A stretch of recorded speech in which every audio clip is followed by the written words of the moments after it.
Good morning, everyone. My name is Julianne Verdi, and I am the Executive Director of both the Alliance for Headache Disorders Advocacy and the Headache Alliance. On behalf of both organizations, I want to welcome you all. Whether you're joining us here on the National Mall in Washington, D.C. on this beautiful sunny day, or virtually from around the country, thank you for being a part of this historic moment. We're here today during Migraine and Headache Awareness Month, a time when we raise our voices together to shine a light on conditions that affect tens of millions of Americans, but remain too often misunderstood, misdiagnosed, and ignored. What you see behind me is the Headache on the Hill flag installation. Tens of thousands of flags, one flag representing over 1,500 people living with the over 200 different types of headache disorders. Every flag is a story, a fight for dignity, treatment, and understanding. This installation is for Heidi in California, whose migraine disease ended her career as a teacher. It's for Joe in New Jersey, a 9/11 first responder who considered ending his life because of relentless cluster headache attacks. It's for Tammy in Florida, who experiences one-sided paralysis during hemiplegic migraine attacks and keeps medication in every room of her house in case she can't make it to another. It's for Joey in Nevada, a musician living with new daily persistent headache. Pain every single day, all day long, with no FDA-approved treatment. It's for the trigeminal neuralgia patient who had 3 teeth pulled before anyone realized her pain wasn't dental. It's for the spinal CSF leak patient who spends 23 hours a day lying flat because sitting up triggers unbearable pain. It's for Plagette in Texas, whose migraine disease ended her military career. It's for my son Jude, who was only 9 years old when he had his first emergency department visit for an 11-day migraine attack. It's for Danielle in Utah, who died by suicide just weeks before her 18th birthday. And it's for me and so many others who hide our pain because we don't want to be seen as less capable or lazy, because the stigma around our disease state is profound. It's for all of us, and it sends a message that we won't be ignored any longer, and we demand more. More research, more specialists, more treatment options, and more good days. Migraine is the leading cause of disability in young women. Many experience their first attack in childhood, but wait years for a diagnosis. Despite this, there are fewer than 900 certified headache specialists nationwide. Access is deeply inequitable, and far too many go untreated. That's why we're here, not just raising awareness today. We're building momentum for policy change, starting with the Headache Act, the first bill focused specifically on addressing these diseases through coordinated federal action, a national plan for migraine and headache disorders. We are so grateful to our champion, Representative Lori Trahan, for leading on this important bill, and we are calling on the rest of Congress to join us and make this a strong, united, bipartisan effort. This is our moment, our turning point. And none of this would be possible without the courageous voices of those willing to share their personal journeys, because statistics alone aren't enough to change hearts and minds. We know we have that on our side. No, it's the personal stories that make the difference. So now I am honored to introduce one of those voices and personal stories. Jamie Sanders is a fierce and compassionate advocate from Virginia who lives with migraine. She's here to speak not just for herself, but for so many who live with these diseases and have never been heard. Please join me in welcoming Jamie.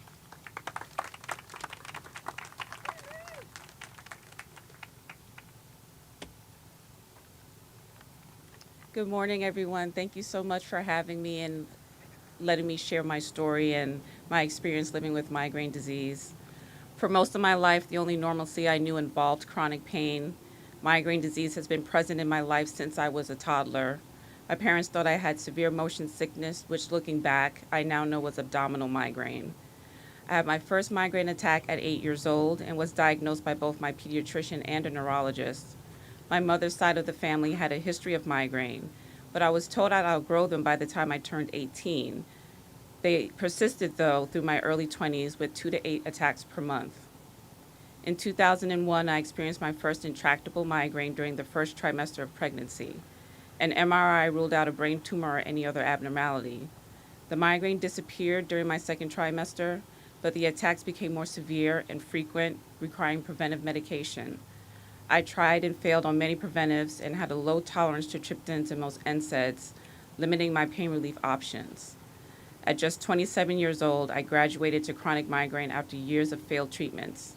By 28, I had also developed chronic daily headache and new daily persistent headache. Pain was a daily constant in my life.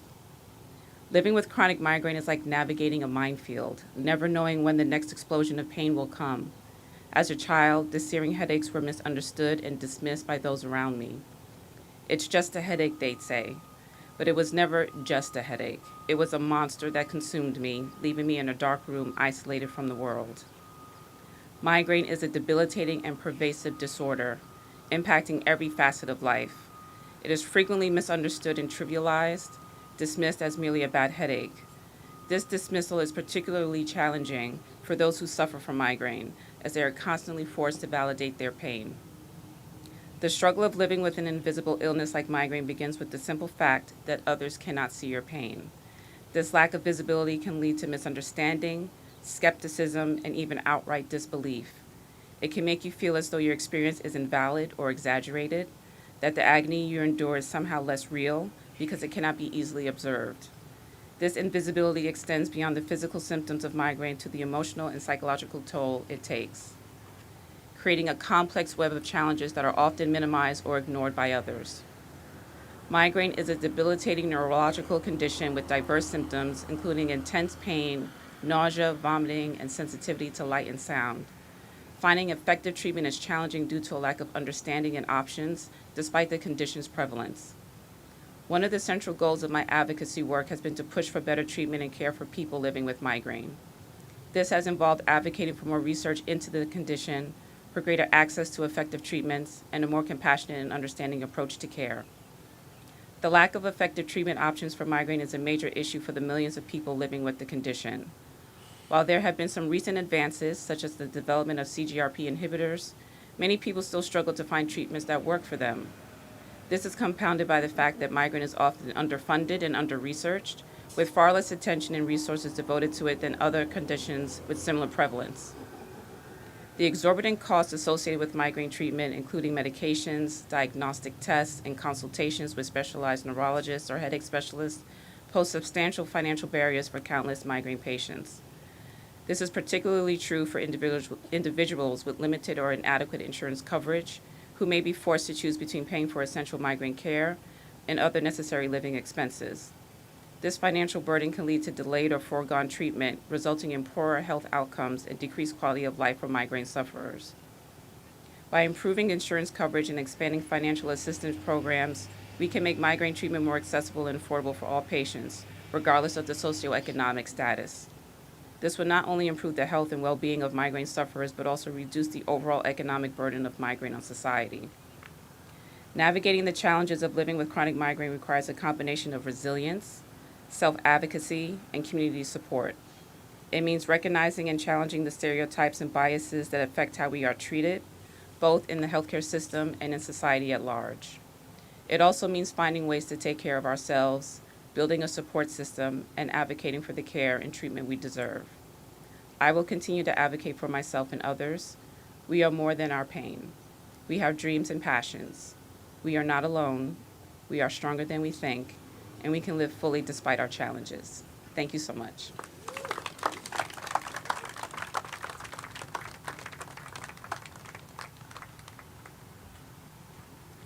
Jamie, thank you so much for your powerful words and vulnerability. Now I'm honored to introduce someone who sees the impact of these diseases every day in her clinic and has been a leader in advancing the field of headache medicine. Dr. Barbara Nye is a neurologist and headache specialist, as well as the vice president of the board of directors for the Alliance for Headache Disorders Advocacy. Her expertise, compassion, and tireless advocacy has been instrumental in shaping both this movement and this moment. Thank you, and please join me in welcoming Dr. Nye.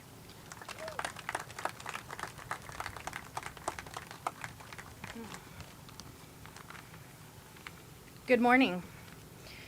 I can't begin to express the deep emotion I feel standing before this visual representation of what so many lives live in silently, the impact of migraine and other headache disorders. As a physician who specializes in headache medicine for over a decade, I've seen firsthand the isolation my patients feel. Many arrive in my office believing they must simply endure daily headaches, unaware that there's effective treatment options exist. Others finally hear for the first time, you do not have to suffer alone.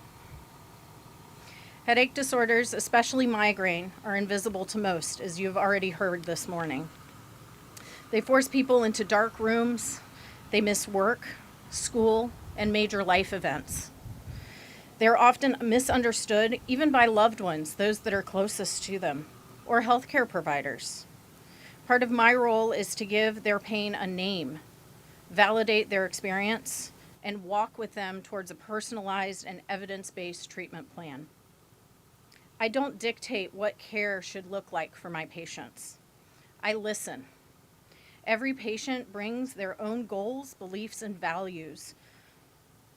We have an array of tools now, from medications to supplements, neuromodulation, complementary and alternative therapeutics that can all be utilized to help improve quality of life and align with patient goals and their beliefs. Yet we still face so many barriers. Insurance companies too often deny treatments recommended by specialists. We need policies rooted in patient outcomes, not profit margins. We still lack real-world data that reflects the diversity of the patients we treat. Research must evolve to match the lived experience of the patients with the headache disorders. Education is critical. Most medical schools only offer a few hours of headache education. I've had the honor of directing the headache fellowship programs at both Dartmouth Hitchcock and now at Atrium Health Wake Forest Baptist in North Carolina. I've trained 15 headache fellows over the last 10 years, but there's still fewer than 900 headache specialists to address all the patients that are suffering. Over 47 million Americans.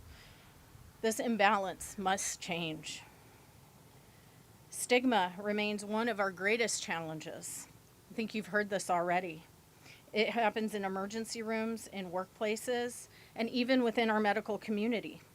Migraine's dismissed often as just a headache, but it's so much more. It's a complex neurologic condition with many phases and symptoms. Individuals experience this uniquely. These problems can include problems with their speech, with focus, with visual disturbances, in addition to the classically described nausea, vomiting, light and sound sensitivity that you've heard about. This is why I advocate, both with Headache on the Hill and as a board member of the Alliance of Headache Disorders Advocacy. I work alongside others to reduce stigma, expand research funding, improve access to care, especially for veterans and underserved communities. Today, I ask of each of you to take action. 1 in 4 households has someone that is suffering with a headache disorder. Be compassionate. Don't make assumptions. Sometimes the best support we can offer is a quiet, dark space for someone to escape for a few moments. And not questioning the coworker that needs to step away for a few minutes, and not judging them to be lazy or inadequate. Together, we can break the silence, end the stigma, and improve lives. Thank you all for gathering today.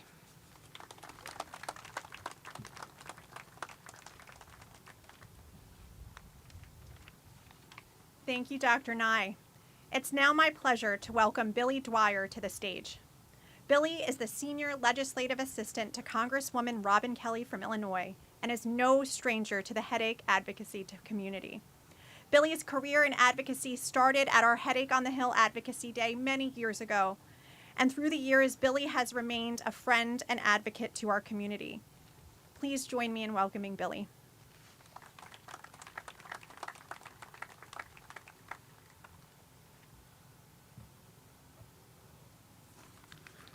Good morning, everyone. Thank you all for being here.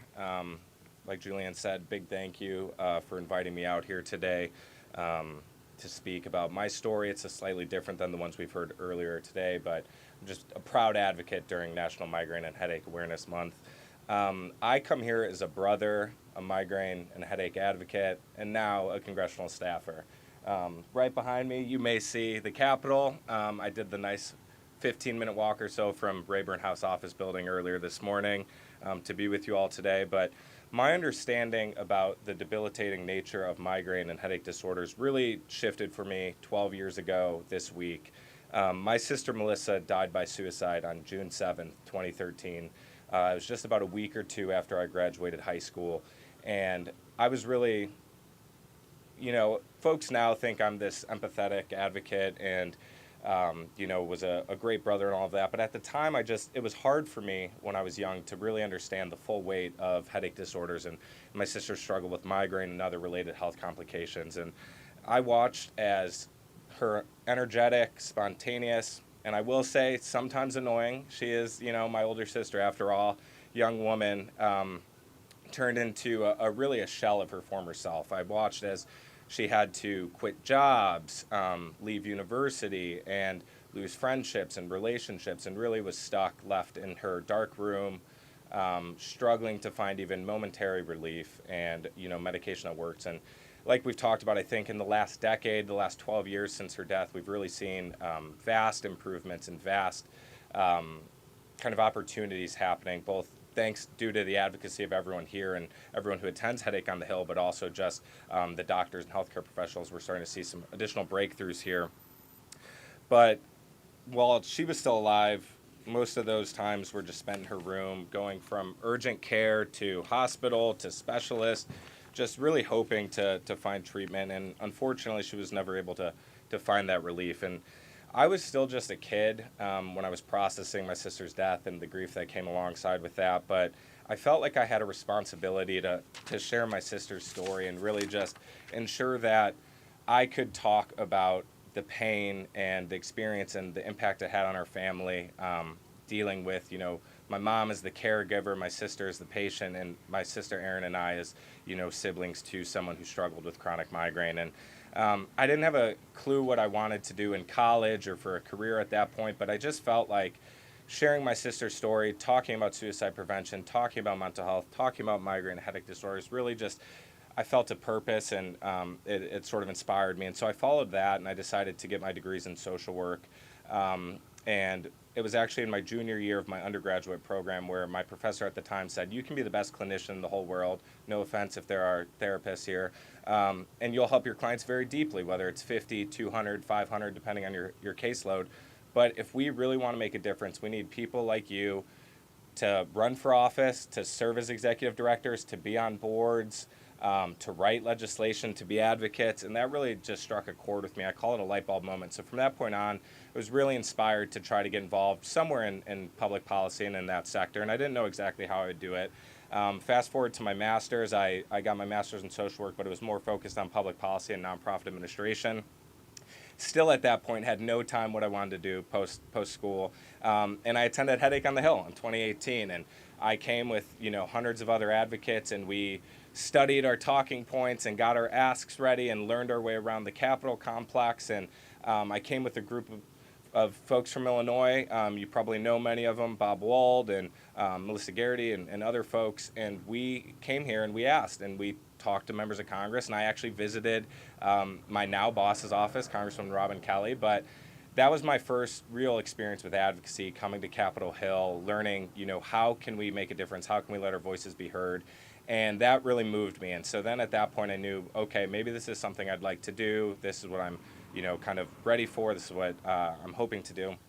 And now I'm on the other side of the table, which is funny, and it's been a long road to get here. I've been with my boss over 6.5 years. I'm originally from her district in the south suburbs of Illinois. I started in one of our district offices, and I came to Capitol Hill. I always say at the best time during August 2020 in the middle of a pandemic, so that was a fun time to move across the country. But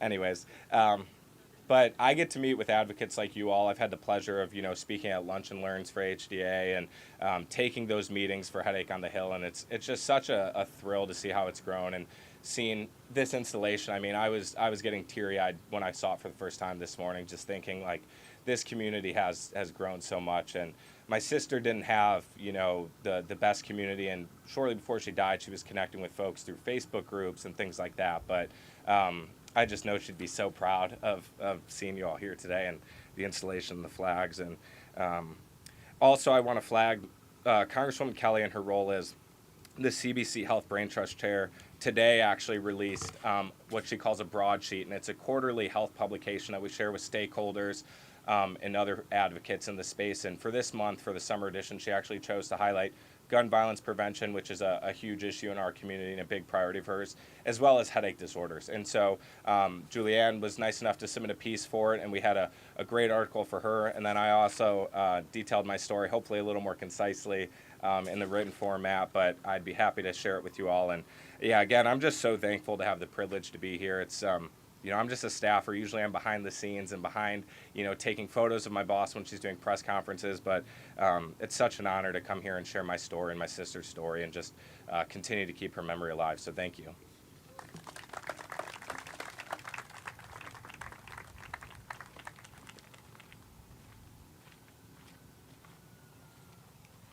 I'm always so moved to hear Billy speak. Thank you. And I'm just so grateful to still have you in our community.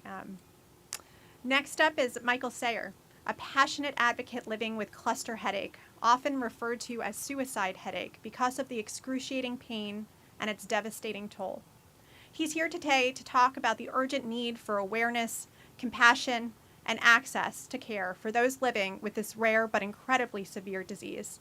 Please join me in welcoming Michael Sayer.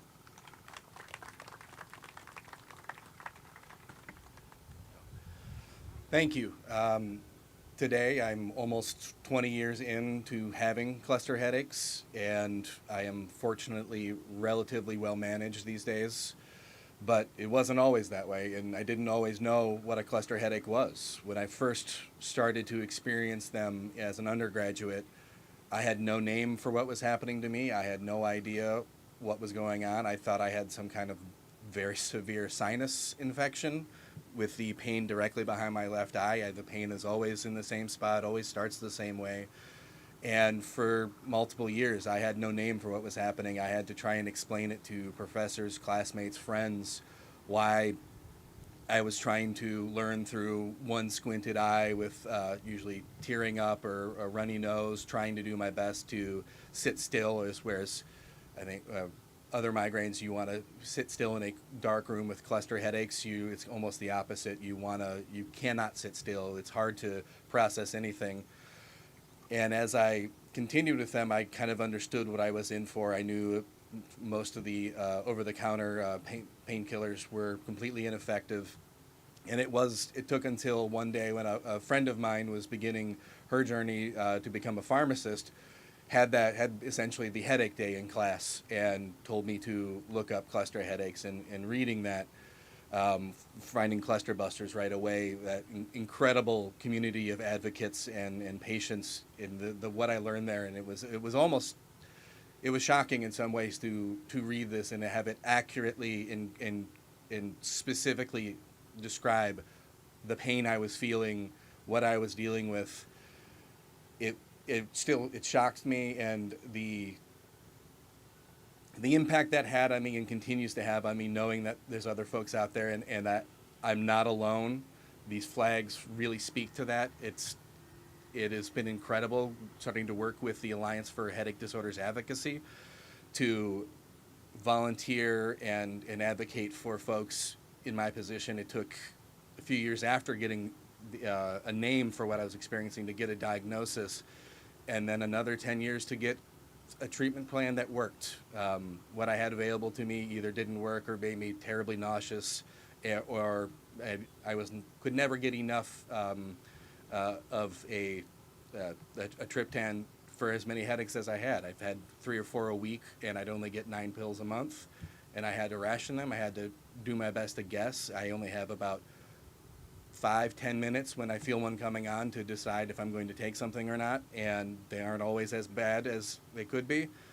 Making that decision, having that anxiety, having to explain that then to employers. I've been fortunate to have employers who have been accommodating, but I know that's never a guarantee, and I know, I could never really be sure just how long that would last if my headaches became a problem for them. I would also have them in the middle of the night. I would go to bed not knowing if I would be waking up in 2 or 3 hours with excruciating pain, knowing I'd be up for another 3 hours until it subsided to the point where I could sleep again. And just kind of see, I would always describe it to friends and family that as bad as it is, I do know it will end, in a kind of that kind of hope at the end of the tunnel made a huge difference, because I don't know what I would have done if I didn't know that.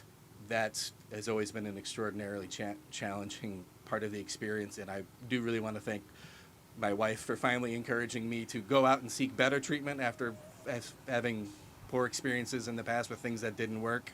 It was her encouragement and the birth of our child that really got me to try again, and through that I've managed to get pretty well taken care of, but I know they still can come back at any time. And because I feel I'm in a position now to help more, I've really enjoyed volunteering and meeting other advocates, and really driving home just how I am not alone, and I can do something to help the next generation and the folks today who are still suffering with these conditions.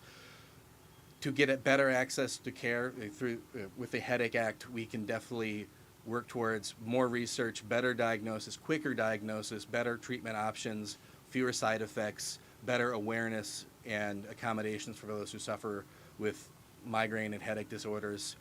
And there really is a better future out there if we get this bill passed. And I do really want to thank the Congresswoman for championing this, and I look forward to working to having more folks sign on and support it and getting it across the line. So thank you very much.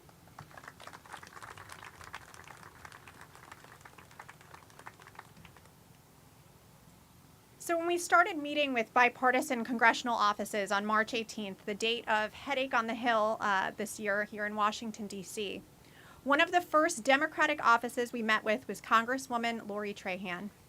She proudly represents Massachusetts' 3rd Congressional District, made up of 35 cities and towns, including her hometown of Lowell.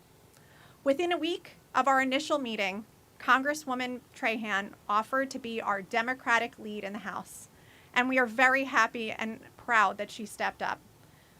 Representative Trahan is a working mother, a former congressional aide who rose to chief of staff in her office. She has also excelled as a technology company executive who later formed a woman-owned consulting firm. I would like to publicly thank Congresswoman Trahan and her staff for their leadership and support, their quick support of this legislation. I just want to read, Congresswoman Trahan couldn't make it today. There's lots of committee hearings happening right now, but she did send a quick statement that I'd like to read. Congresswoman Trahan said, "Headache disorders affect nearly 45 million people in the United States, including more than 117,000 people in the district I represent. Behind each of those numbers is a student falling behind in school, a parent fighting to stay employed, or a veteran enduring chronic, debilitating pain. I am proud to lead the introduction of the Headache Act, a much-needed step forward towards expanding care, advancing research, and raising awareness for this often overlooked condition. Together, we can ensure that no one is left behind simply because their pain is invisible." Now it is my distinct honor to introduce acclaimed actress, producer, and singer, Bellamy Young. Bellamy Young, best known for her role as First Lady Millie Grant on the ABC series Scandal, a performance that earned her the Critics' Choice Television Award for Best Supporting Actress in a Drama Series. Beyond her impressive acting career, Bellamy is a dedicated migraine advocate and patient. She has openly shared her personal journey with migraine, helping to destigmatize the condition and bring awareness to the millions affected by it. Please join me in welcoming Bellamy Young.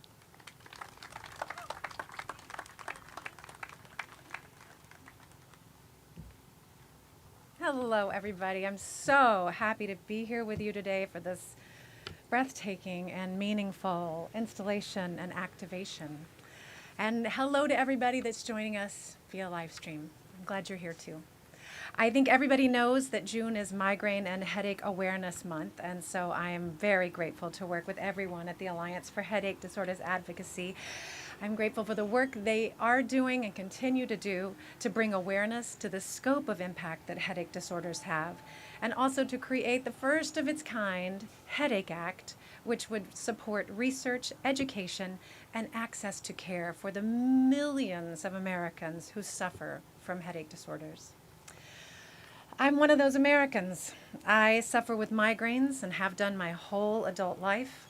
And anyone who suffers with headache disorders or migraines knows that it's a very personal journey. While there are certainly shared symptoms, how your pain presents itself is often very individual. I think of it as each of us having the same palette of colors, maybe even painting the same object, but each of our works of art will be distinctly our own.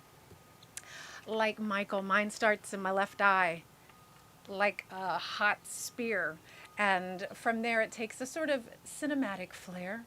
It goes, I know when's coming on when my field of vision starts to narrow, sort of like when a camera pushes in from a master shot to an extreme close-up. My sense of smell becomes quite acute, which means I can get nauseous in an instant from a strong odor, and I get intensely light sensitive. When my journey with migraines started, I would just have to go into a dark room and try to get to sleep. That reboot was the only thing I knew that I could do to get through what was happening to my body. I'd asked my doctor about it, but as I am female, I was told for years it's just period related. It's just something that happens. It took moving to New York after college to find a doctor who finally even had a conversation with me about migraines. Since then, I have tried many medicines, protocols, life hacks, dietary changes. I'd tried anything anybody ever told me to try to get my life back. Because you never know when you're just going to have to give up on the day and reboot yourself.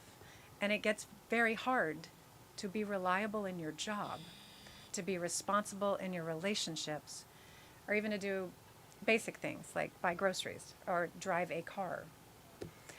I found something that works for me a few years ago, and the relief I have felt since then is almost indescribable, but the specter of fear still lives with me daily.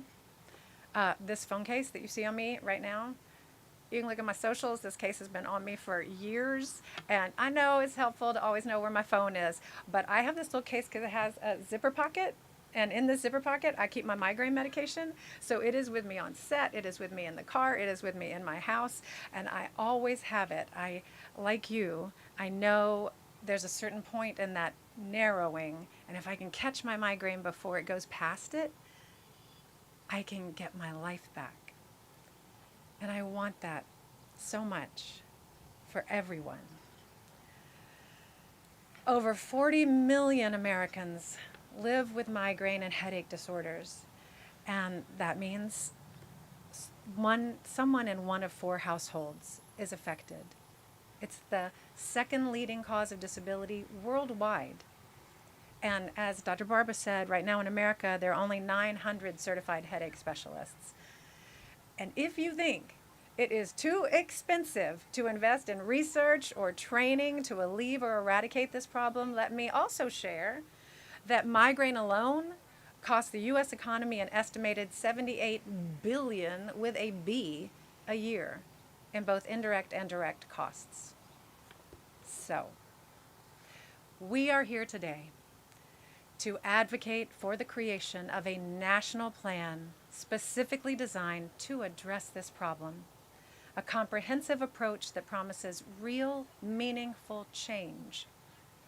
By coming together, we can educate lawmakers, healthcare providers, and those people not personally affected.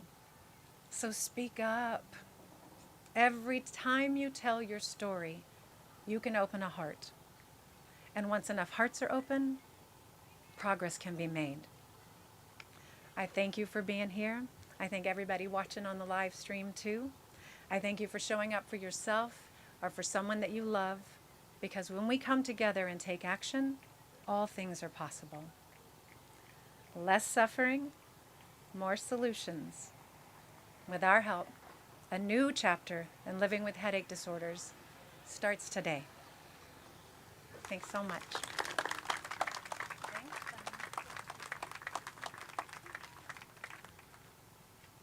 Wow.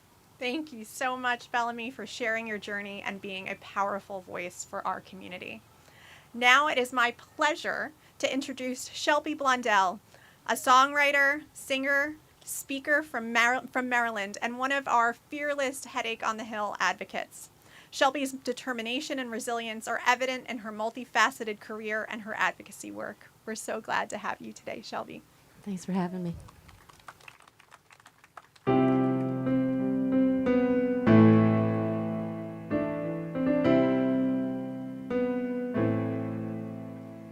Nothing left to feel. Is it real? Hold the writing in the sky.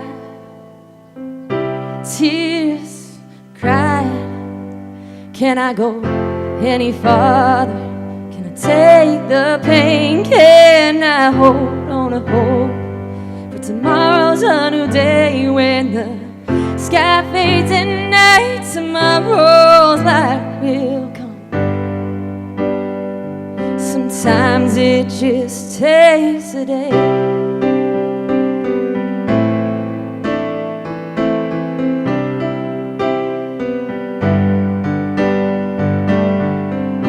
Disbelief on repeat. Each wave just crashing with the breeze like treading waters alone, fighting constant unknowns. Can I go any farther? Can I take the pain? Can I hold on to hope? Tomorrow's a new day when the sky fades at night, tomorrow's light will come. Sometimes it just takes a day. We all pay the scars that remain to help us to grow to who we are. People may not see, but the truth is it shapes who we are.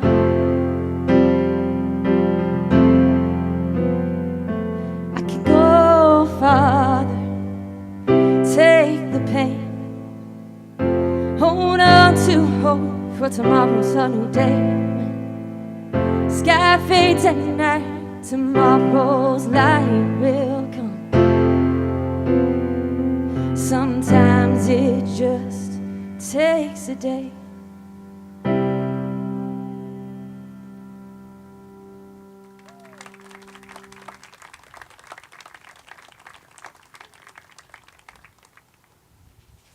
have goosebumps. Wow. Thank you, Shelby.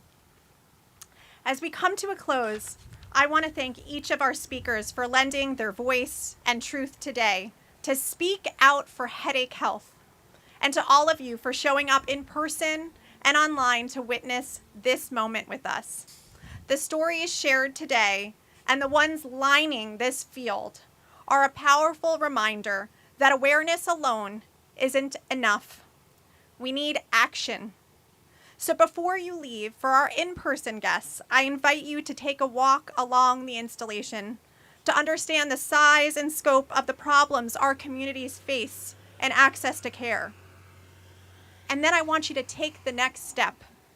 Go to flagsforheadache.org and head to the Take Action page. In just 2 minutes, you can send a letter to your members of Congress urging them to support the Headache Act. It's fast, it's easy, and it's one of the most meaningful things you can do to push this movement forward. And for those of you who are tuning in online, you can do that too. And while you're on our website, I encourage you to listen to the personal stories. Check out the statistics about headache specifically in your state. And if it's within your means, support our work. Finally, I want to extend our gratitude to our generous donors, committed sponsors, partner organizations, and every volunteer who helped bring this installation to life. Thank you for believing in this work.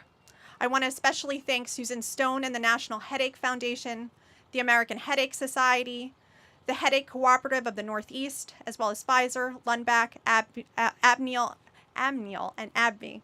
Your support made all of the difference. Thank you to our volunteer installation committee, Carla, our two Jens, Anna, Nancy, Michaela, Laura, Susan, and Brandy. We did this together. Together, we are making headache and migraine disorders impossible to ignore. And we're just getting started. So stay connected with us all month long as we continue the work to make life better for the 40 million Americans living with migraine and headache disorders. And again, what do we want? More research, more specialists, more treatment options, and more good days ahead. Thank you.